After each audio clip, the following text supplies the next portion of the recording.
ایک عرصہ ہوا خوشی کے ان خوبصورت لمحوں کو محسوس کیے ہوئے۔ اماں جہاں آہستہ سے بولی، توبہ کریں اماں، منٹوں میں دماغ گھما کے رکھ دیا ان چھٹانک بھر کے بچوں نے، اور آپ کی حالت ایسی نہیں ہے کہ ایسا خطرناک شور برداشت کر سکے۔ وریشا شادی اور پھر بچے کے بعد زیادہ پر اعتماد ہو گئی نے بیزاری سے کہا، جبکہ مومنہ اور آمنہ اب بھی اماں جہاں کے سامنے زیادہ نہیں بول رہی تھی۔ تم سب بھی یہی ہی ہوتی تھی، بلکہ سارے بچے ہی ایک جیسے ہوتے ہیں۔ تمہارا کیا خیال ہے کہ اب جو مائیں بن کر ان بچوں کا گلہ کر رہی ہو تو تم لوگوں نے اپنی ماؤں کو تنگ نہ کیا ہوگا؟ اماں جہاں کے کمزور چہرے پر اس وقت اپنے بچوں کی قربت نے تھوڑی بشاشت بخیر دی تھی۔ پھر بھی اماں، آج کے تو بچے کوئی افلاطون ہی ہیں اپنی طرز کے، مجھے لگتا ہے ہم ذرا شریف قسم کے بچے ہوں گے۔ وریشا پھر بولی، لگتا ہے وریشا کا بیٹا کچھ زیادہ ہی تنگ کرتا ہے اس کو۔ مومنہ مسکرا کر بولی، تو کیا تمہیں نہیں کرتا تنگ عبداللہ؟ وریشا مومنہ کی طرف مڑی، نہیں بچے خیر تنگ تو کرتے ہیں، لیکن یہ ہے کہ ہمارے گھر میں عبداللہ سب کا ہی لاڈلا ہے تو میرے پاس کم ہی رہتا ہے۔ شادی سے پہلے تو فجر ہی سنبھالتی تھی اس کو زیادہ تر، اب وہ سدرا چچی کے پاس رہتا ہے، باقی وقت شجر اٹھا کر لے جاتی ہے۔ رات کو میرے پاس آ کر اتنا تھکا ہوا ہوتا ہے کہ سو جاتا ہے۔ مومنہ کے لہجے میں رشتوں کا مان بول رہا تھا۔ اماں جہاں نے بہت پیار سے مومنہ کو دیکھا، مزے ہیں تمہارے تو، میرے بیٹے کو میری ساس بیچاری سنبھالتی تو ہیں، پر یہ فطری چڑچڑا ہے، شاید اپنے باپ پر گیا ہے، گود میں لے کر اٹھائے پھر بس روتا بسوڑتا ہی رہتا ہے۔ وریشا نے جس انداز میں کہا، اماں جہاں آمنہ اور مومنہ مسکرا دی۔ بچوں کی تعریفیں ہو گئی ہوں تو اماں کی طبیعت بھی پوچھ لینی چاہیے، یاد رہے کہ ہم اماں جہاں کے پاس وقت گزارنے آئے ہیں اور ان کی طبیعت پوچھنے۔ آمنہ نے یاد دہانی کرائی تو وریشا ماتھے پر ہاتھ مار کر بولی، واقعی ٹھیک کہہ رہی ہو آمنہ، میں بھی آتے ہی کیا ذکر چھیڑ بیٹھی۔ اور سنائیں اماں، کیسی ہیں آپ؟ طبیعت کیسی ہے آپ؟ وہ اماں جہاں کی طرف مڑی، ویسے وہ تینوں اماں جہاں کے بیڈ پر ہی براجمان تھی۔ تم لوگوں کو دیکھ کر دوبارہ جی اٹھے ہیں، اور سچ پوچھو تو بہت اچھا لگ رہا ہے تم لوگوں کے منہ سے بچوں کا تذکرہ۔ یہ بتاؤ کہ سب اپنے اپنے گھروں میں خوش تو ہو نا؟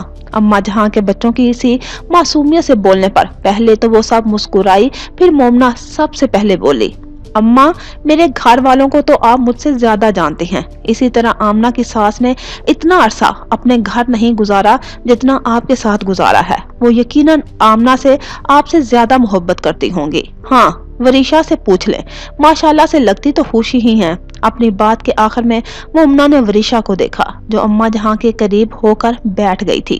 جی اماں، ہم سب ہی خوش ہیں اپنے اپنے گھروں میں، آپ فکر مند نہ ہوں۔ منتہا بھی ہوتی تو وہ بھی آج اپنے گھر کے بارے میں کچھ نہ کچھ بتا رہی ہوتی۔ اماں جہاں نے جس انداز سے کہا، آمنہ اور وریشا تو ساکت رہ گئی، جبکہ مومنہ کی آنکھوں میں آنسو آ گئے تھے۔ اسے دلہن بننے کا بہت شوق تھا۔ اس کے منہ سے لفظ ٹوٹ ٹوٹ کر ادا ہوئے اور پھر وہ ہاتھوں میں منہ رکھ کر سسکنے لگی تھی۔ اب کی بار ساکت ہونے کی باری اماں جہاں کی تھی۔